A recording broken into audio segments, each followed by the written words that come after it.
أعوذ بالله من الشيطان الرجيم بسم الله الرحمن الرحيم وبه نستعين إنه خير ناصرين ومعين সুপ্রিয় দর্শক মণ্ডলী, পবিত্র সফর মাসের শোক ও সমবেদনা। বর্তমানে আমরা যে মাসটির ভিতর দিয়ে নিজেদের সময়কে অবতীর্ণ করছি, এই মাসটিও মুহররম মাসের ন্যায় অনেক শোকের মাস এবং দুঃখ বেদনার মাস। আজকের ভিডিওটিতে যে বিষয়টি নিয়ে আপনাদের সামনে আলোচনা করব, বিষয়টি হচ্ছে ইমাম হুসাইন আলাইহিস সালামের জায়েরদের গুণাবলী ও মর্যাদা। কিন্তু এই বিষয়টিতে আলোকপাত করার পূর্বে কারবালার ঘটনার দিকে আপনাদেরকে একবার দৃষ্টি আকর্ষণ করানোর চেষ্টা করব। কারবালাতে কি ঘটনা ঘটেছিল? কারবালাতে 61 হিজরিতে আশুরার দিনে ইমাম হুসাইন আলাইহিস সালাম ও ওনার পরিবার পরিজন সঙ্গী সাথীরা কারবালার ময়দানে শহীদ হয়েছিলেন।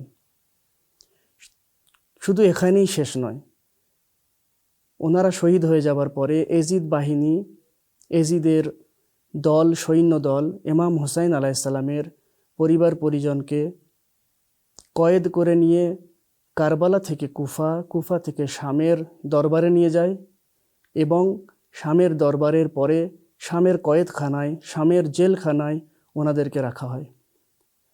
এমন একটা সময় আসে, সেটা হচ্ছে এই সফর মাস। এই সফর মাসে ইয়েজিদের তরফ থেকে আদেশ আসে যে ইমাম হুসাইন আলাইহিস সালাম ও ওনার পরিবার পরিজন যারা কয়েদখানায় আছেন তাদেরকে কয়েদখানা থেকে নিয়ে আসা হোক, এবং অনুমতি দিল ওনাদেরকে যে আপনারা আপনাদের মাতৃভূমিতে, আপনাদের শহরে, আপনাদের দেশে আপনারা ফিরে যান। তখন এই কাফেলা শামের শহর থেকে কারবালার দিকে যাত্রা করলেন। ইমাম হুসাইন আলাইহিস সালামের কাছে আসলেন।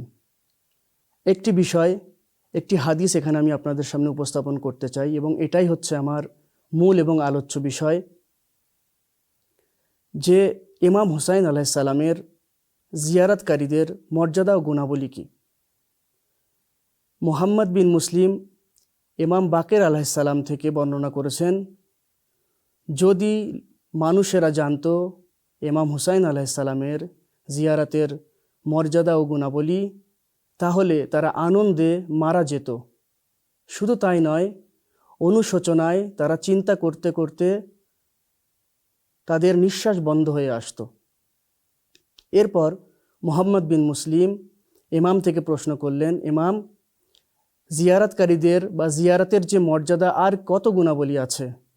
ইমাম বাকের আলাইহিস সালাম বলতে থাকলেন যে ব্যক্তি নিজের ইচ্ছা আকাঙ্ক্ষায়, ভালোবাসায় ইমাম হুসাইন আলাইহিস সালামের জিয়ারত করবে, আল্লাহ সুবহানাহু ওয়া তাআলা তাকে 1000 সমপরিমাণ হজ ও 1000 সমপরিমাণ উমরার সওয়াব দান করবেন। শুধু তাই নয়, 1000 দান, মানে যাকে আমরা বলি সাদকা, কবুল হওয়ার সওয়াবের সমপরিমাণ সওয়াব আল্লাহ সুবহানাহু ওয়া তাআলা দান করেন, এবং 1000 দাসকে মুক্ত করার সমতুল্য। তার মানে এখানে বলা হয়েছে আল্লাহর নৈকট্য ও সন্তুষ্টি অর্জন, মানে আল্লাহকে রাজি করা। এই হাদিসটির দিকে যদি আমরা দৃষ্টিপাত করি, তাহলে আমরা বুঝতে পারবো যে আমরা এই হাদিস থেকে কি শিক্ষা অর্জন করলাম। আমরা সেই শিক্ষা অর্জন করলাম, এই হাদিস আমাদেরকে শেখায় যে আমরা কিভাবে ইমাম হুসাইন আলাইহিস সালামের জিয়ারতকে আঞ্জাম দেব, এবং কোন শর্ত এবং নিয়মাবলীকে মেনে আমরা কারবালার উদ্দেশ্যে পাড়ি দেব।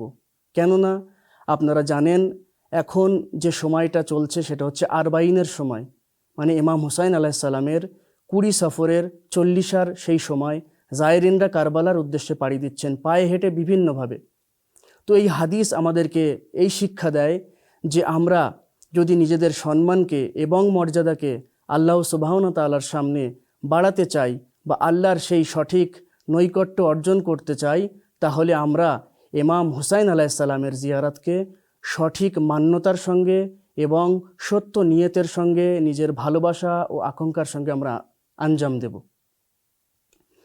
সর্বশেষ কথা এটাই যে ইমাম হুসাইন আলাইসাল্লামকে আমরা সঠিকভাবে তখন জিয়ারত করতে পারবো যখন আমাদের ভিতরে ইমাম হুসাইন আলাইসাল্লামের প্রতি, ওনার জীবনীর প্রতি জ্ঞান এবং পরিচিতি আমাদের কাছে থাকবে।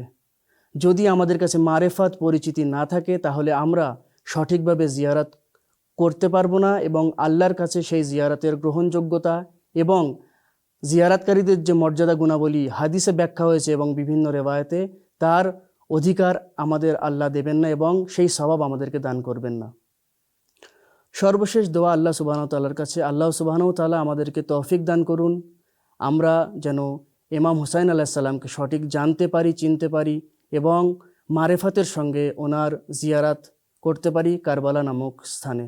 ওয়াসসালামু আলাইকুম ওয়া রাহমাতুল্লাহি ওয়া বারাকাতুহু।